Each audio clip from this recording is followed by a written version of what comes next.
북미에서 열린 2026년 6월 FIFA 레전드 인터뷰 스튜디오. 카메라 정면에 한 인물이 자리를 잡았다. 첼시와 인터밀란, 레알 마드리드, 맨체스터 유나이티드, 토트넘을 이끌며 유럽 축구계를 누빈 사령탑. 챔피언스리그 정상에 두 차례 올랐고 여러 나라 리그에서 우승을 거머쥔 유일한 감독으로 평가받는 인물. 동시에 세계 축구계에서 가장 날카롭고 치밀한 분석가로 알려진 남자였다. 인터뷰가 시작되자 진행자는 곧바로 질문을 던졌다. 이번 월드컵에서 가장 흥미롭게 지켜본 경기는 무엇입니까? 무리뉴는 생각할 시간조차 필요 없다는 듯 즉시 답했다. 한국 대 멕시코입니다. 예상 밖의 대답이었다. 유럽 강팀들의 맞대결도 아니고 남미 강호들의 빅매치도 아니었다. 진행자가 놀란 표정을 짓자 무리뉴는 차분하게 이유를 설명했다. 그 경기에는 한국이 승리할 수 있는 분명한 방식이 존재합니다. 이어진 질문은 더욱 조심스러웠다. 그 방법을 공개하실 수 있습니까? 무리뉴는 미소를 지으며 답했다. 물론이죠. 저는 멕시코 대표팀 감독이 아니니까요. 그 순간부터 이어진 23분 동안의 전술 해설은 전 세계 축구 팬들의 관심을 폭발적으로 끌어모았다. 심지어 멕시코 대표팀 베이스 캠프가 해당 인터뷰를 확인한 뒤 긴급 전술 회의를 열었다는 이야기까지 전해졌다. 흥미로운 점은 무리뉴가 처음부터 한국을 이야기하지 않았다는 사실이다. 그는 먼저 멕시코의 특징을 분석했다. 남아공과의 경기에서 멕시코가 보여준 전방 압박은 상당히 인상적이었습니다. 그는 상대의 후방 빌드업이 시작되는 순간부터 여러 선수가 동시에 달려드는 압박 구조를 높게 평가했다. 강력했고 체계적이었으며 조직력이 돋보였다는 설명이었다. 그러자 진행자가 물었다. 그렇다면 한국 입장에서는 불리한 경기 아닙니까? 그러나 무리뉴의 생각은 달랐다. 오히려 반대입니다. 그는 전방 압박의 구조 자체를 설명하기 시작했다. 앞선 지역에서 강하게 압박하기 위해서는 수비 라인까지 전체적으로 전진해야 한다. 압박에 나선 선수들 뒤 공간을 다른 선수들이 채워야 하기 때문이다. 그런데 바로 그 과정에서 위험 요소가 발생한다는 것이다. 무리뉴는 손으로 테이블 위에 선을 그으며 설명을 이어갔다. 수비 라인이 올라오면 골키퍼와 수비수 사이의 공간 역시 넓어진다. 그 공간을 빠른 공격수가 파고들 경우 수비수는 뒤를 쫓는 것 외에는 마땅한 선택지가 없게 된다. 그는 남아 공전 수치를 제시했다. 멕시코는 수비 뒷공간에서 상대에게 패스를 허용한 횟수가 10번이었다. 이는 강한 전방 압박이 가져오는 대표적인 부작용이라고 평가했다. 이후 또 다른 데이터를 공개했다. 체코와의 경기에서 한국이 상대 수비 뒤 공간에서 공을 받은 횟수는 14번이었다. 반면 체코는 5번에 불과했다.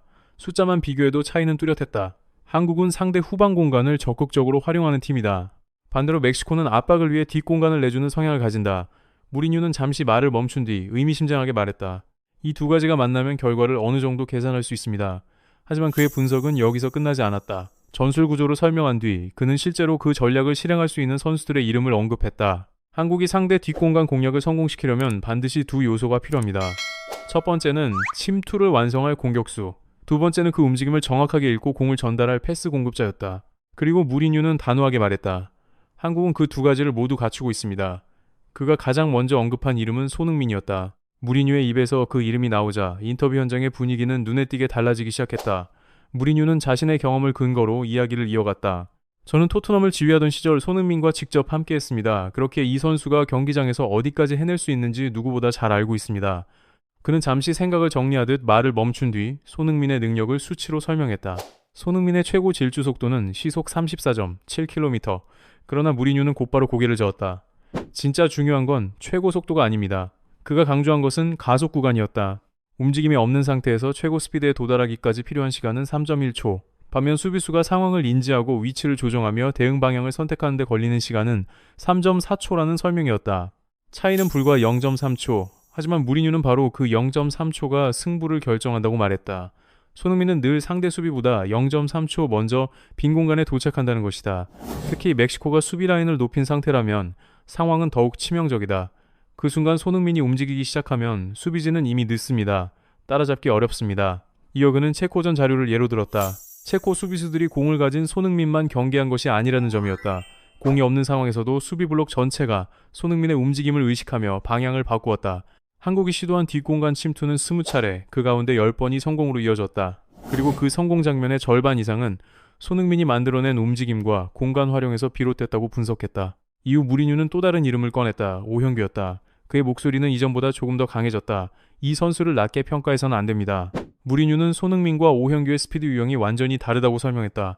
손흥민이 긴 거리에서 폭발적인 가속을 보여준다면 오형규는 짧은 거리에서 순간 반응 속도로 승부하는 공격수라는 것이다. 패스가 들어오는 바로 그 시점에 수비 라인을 무너뜨리는 움직임을 가져가면 상대 수비는 뒤늦게 반응할 수밖에 없다고 평가했다. 그리고 체코전 이야기를 이어갔다. 오영규는 고열 증세가 있었음에도 후반전에 투입돼 득점까지 만들어냈다. 무리뉴는 그 사실을 특별하게 바라봤다. 월드컵 무대에서 몸 상태가 좋지 않은 상황에서도 골을 기록한 선수입니다. 그는 멕시코 벤치가 가장 경계해야 할 요소 가운데 하나가 바로 그런 정신력이라고 말했다. 중요한 순간에도 흔들리지 않는 집중력과 투지가 경기 흐름을 바꿀 수 있다는 의미였다. 그러나 무리뉴의 분석은 아직 끝나지 않았다. 공격수들에 대한 평가를 마친 그는 시선을 미드필더들에게 돌렸다. 아무리 좋은 침투가 나와도 공이 연결되지 않으면 의미가 없습니다. 그는 뒷공간 공략의 본질을 타이밍이라고 정의했다. 공격수가 수비라인을 넘어서는 찰나 정확한 패스가 동시에 도착해야 한다는 것이다. 그리고 한국에는 그 역할을 수행할 선수가 있다고 말했다. 이강인이었다. 체코전에서 이강인은 38차례 패스를 시도했고 성공률은 100%였다. 또한 키패스 3개를 기록하며 경기 전체 1위에 올랐다. 무리뉴는 숫자의 의미를 강조했다. 100%입니다. 38번을 시도해서 38번 모두 성공시켰습니다. 그는 이것을 단순한 기술적 정확성으로 보지 않았다. 압박이 존재하는 월드컵 경기에서 그 기록은 판단력의 완성도를 보여주는 수치라고 설명했다. 38번의 선택이 모두 올바른 결정이었다는 의미라는 것이다.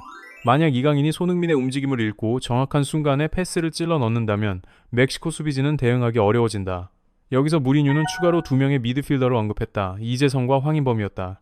이재성은 키패스 3개를 기록했고 황인범은 90.1%의 패스 성공률을 남겼다. 무리뉴는 한국 공격 전개의 핵심이 특정 선수 한 명에게 의존하는 구조가 아니라고 설명했다. 이강인, 이재성, 황인범 3명이 서로 연결되며 공격을 설계한다는 것이다. 멕시코 입장에서 문제는 더욱 복잡해진다. 패스를 공급하는 선수가 3명이다. 그리고 뒷공간을 파고드는 공격수는 2명이다. 결국 멕시코 수비는 동시에 5명을 의식해야 하는 상황에 놓인다. 무리뉴는 말을 멈추고 잠시 침묵했다. 무리뉴는 조용히 말을 이었다. 그 5명을 모두 의식하는 순간 결국 한 선수를 놓치게 됩니다.